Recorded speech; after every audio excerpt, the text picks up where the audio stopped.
नमस्कार। तो चलिए आज बात करते हैं एक ट्रेडर की पूरी जर्नी की। मतलब मार्केट की बिल्कुल बेसिक बातों से लेकर एक प्रोफेशनल स्ट्रेटेजी बनाने तक के पूरे रोड मैप की। तो इस सफर में हम क्या क्या देखने वाले हैं? सबसे पहले मार्केट का ब्लूप्रिंट समझेंगे, फिर प्राइस एक्शन को पढ़ना सीखेंगे, उसके बाद कुछ जबरदस्त इंडिकेटर्स के बारे में जानेंगे, फिर बड़े प्लेयर्स यानी इंस्टीट्यूशंस के मूव्स को डिकोड करेंगे और आखिर में इन सब को मिला के एक मास्टर स्ट्रैटेजी तैयार करेंगे। देखिए, किसी भी ट्रेंड को एनालाइज करने से पहले हमें मार्केट की भाषा सीखनी होगी। और ये भाषा पता है कहाँ से शुरू होती है? एक अकेली कैंडल से। तो देखिए, हर ट्रेडिंग पीरियड, चाहे वो एक दिन का हो, एक घंटे का या सिर्फ 5 मिनट का, उसकी कहानी शुरू होती है ओपनिंग प्राइस से। फिर क्या होता है? पूरे सेशन में प्राइस ऊपर नीचे होता रहता है। एक हाई बनाता है, एक लो बनाता है, और यही हाई और लो कैंडल की विक्स या शैडो बन जाते हैं। और आखिर में वो पीरियड एक क्लोजिंग प्राइस पर खत्म होता है। अब मजे की बात यह है कि ओपन और क्लोज के बीच का जो ये रिश्ता है ना, यही उस कैंडल की बॉडी बनाता है और पूरी कहानी बयां करता है। तो कुल मिला के हर कैंडल की अपनी एक कहानी है, जिसमें 4 हिस्से हैं: ओपन, हाई, लो और क्लोज। कहां से शुरू हुई, सबसे ऊपर और नीचे कहां तक गई, और आखिर में कहां पर आकर रुकी। चलिए अब एक कदम आगे बढ़ते हैं। देखते हैं कि कैसे ये अकेली कैंडल्स मिलकर कुछ खास पैटर्न्स बनाती हैं जो हमें मार्केट के अगले मूव का इशारा दे सकती हैं। ये जो पैटर्न्स है ना, ये असल में मार्केट की साइकोलॉजी को दिखाते हैं। हैमर हो, मॉर्निंग स्टार हो या डोजी, ये सब बायर्स और सेलर्स के बीच की खींचतान और पावर शिफ्ट को दिखाते हैं। प्राइस एक्शन का ये एक कमाल का कॉन्सेप्ट है। सोचिए, जो लेवल पहले कीमत के लिए एक छत यानी रेजिस्टेंस का काम कर रहा था, एक बार वो टूट जाए तो वही लेवल अब एक फर्श यानी सपोर्ट बन जाता है। ठीक है, तो अब हमें चार्ट की भाषा समझ आ गई है। अब इसमें थोड़ा और मसाला डालते हैं। कुछ टेक्निकल टूल्स, इंडिकेटर्स जो हमें ट्रेडिंग व्यू या ज़ीरोधा जैसे प्लेटफॉर्म्स पर आसानी से मिल जाते हैं। मूविंग एवरेज क्या करता है? ये रोज के छोटे मोटे प्राइस के शोर को फिल्टर करके हमें एक साफ तस्वीर दिखाता है कि ट्रेंड असल में किस तरफ जा रहा है। अब आते हैं आरएसआई पर। ये एक मोमेंटम इंडिकेटर है। ये हमें बताता है कि क्या कोई स्टॉक बहुत ज्यादा खरीद लिया गया है, मतलब ओवरबॉट, या बहुत ज्यादा बेच दिया गया है, मतलब ओवरसोल्ड। ये अक्सर ट्रेंड के पलटने का सिग्नल होता है।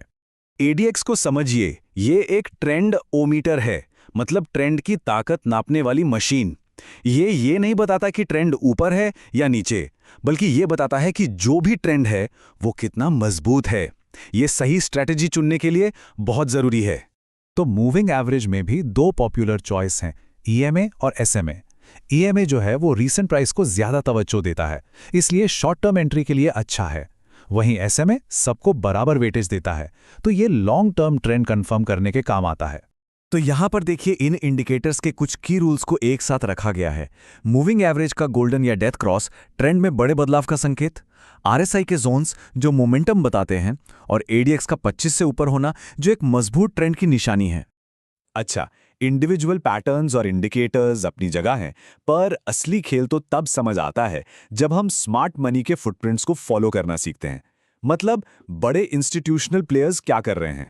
तो हमें इन चीजों पर गौर करना है, जैसे वॉल्यूम स्प्रेड एनालिसिस, यानी बहुत ज्यादा वॉल्यूम आया लेकिन प्राइस ज्यादा हिला नहीं, ये संकेत है कि बड़े खिलाड़ी मैदान में हैं। या फिर एक्यूमुलेशन और डिस्ट्रीब्यूशन के फेज, या वीवैप, ये सब स्मार्ट मनी के ही निशान हैं। तो अब हम इस पहेली के आखिरी और सबसे जरूरी टुकड़े पर आ गए हैं। इन सारे टूल्स को एक साथ जोड़कर एक प्रोफेशनल डिसिप्लिन स्ट्रैटेजी कैसे बनाई जाए। अब स्क्रीन पर दिख रहा ये एक नंबर, सिर्फ एक नंबर, यही मार्केट में लंबे समय तक सर्वाइव करने का सबसे बड़ा सीक्रेट है। यह है 1% का नियम, रिस्क मैनेजमेंट की नींव। इसका मतलब है कि किसी भी एक ट्रेड पर अपनी टोटल कैपिटल का 1% से ज्यादा रिस्क नहीं लेना है। ये डरना नहीं है, ये स्मार्ट मैथ है जो ये पक्का करता है कि कुछ लगातार लॉस भी आपका अकाउंट खाली ना कर दें।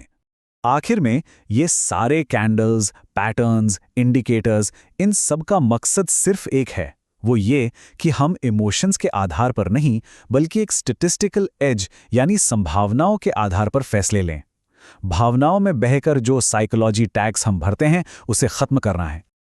और आखिरी स्टेप, प्रोफेशनल अप्रोच का असली टेस्ट, सिस्टम बैक टेस्टिंग। मतलब असली पैसा लगाने से पहले अपनी स्ट्रैटेजी को पिछले डेटा पर चलाकर देखना कि क्या वो सच में काम करती है या नहीं। तो देखिए, हमने ये पूरा सफर तय किया, एक छोटी सी कैंडल की भाषा से शुरू होकर पैटर्न्स और इंडिकेटर्स से होते हुए एक पूरी रिस्क मैनेज स्ट्रैटेजी तक। ये स्किल्स का एक लॉजिकल प्रोग्रेशन है। तो अंत में सवाल ये नहीं है कि टूल्स क्या हैं, वो तो सब जानते हैं। असली सवाल ये है कि क्या वो अनुशासन है, क्योंकि नक्शा हाथ में होना एक बात है और उस नक्शे पर चलने का डिसिप्लिन होना वही एक ट्रेडर को प्रोफेशनल बनाता है।